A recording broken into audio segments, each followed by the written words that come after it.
Good morning mga idol.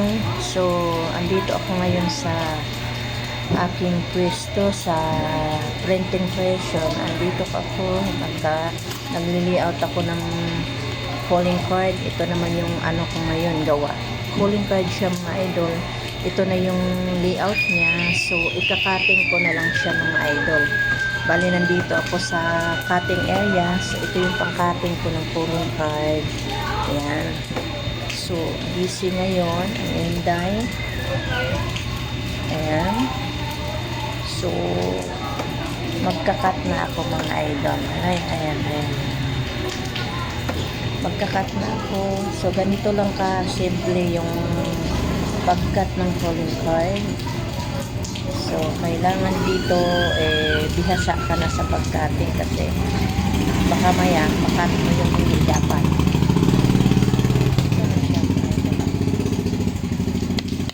Makapal yung kanyang papers para sa calling card. Pwede siya sa harap, pwede din siya sa likod i-print. Pwede siyang back to back. So, ito na siya mga idol. Ito na siya. So, ito na siya mga idol. Nakating ko na siya. So, bali, gawin na tayo isang ano. Kala mo baraha, no? Kala mo baraha. Kala mo marunong magbaraha. Hindi nga marunong magsalansan, eh. Yan. Ayan siya mga idol. Ayan na yung calling card ko. At saka, meron siyang libreng lagayan. May libre siyang lagayan. So, bali dalawa ang nagpagawa sa akin mga idol. Bali, sa isang lagayan, ayan siya. So, mamaya ipackaging ko pa siya. Lalagyan ko pa siya ng magandang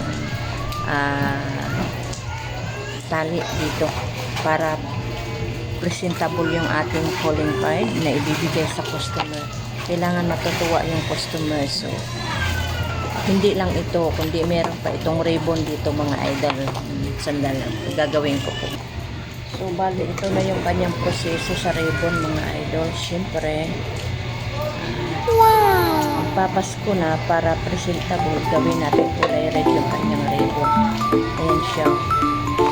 So, ganito lang kasimple yan. Ito, no?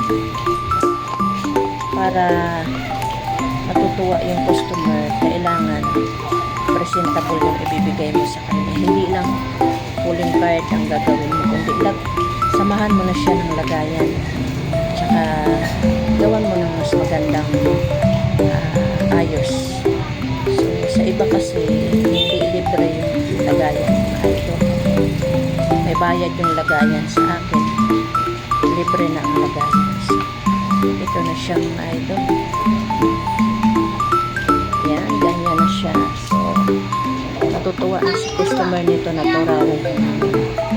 So, thank you for watching mga idol.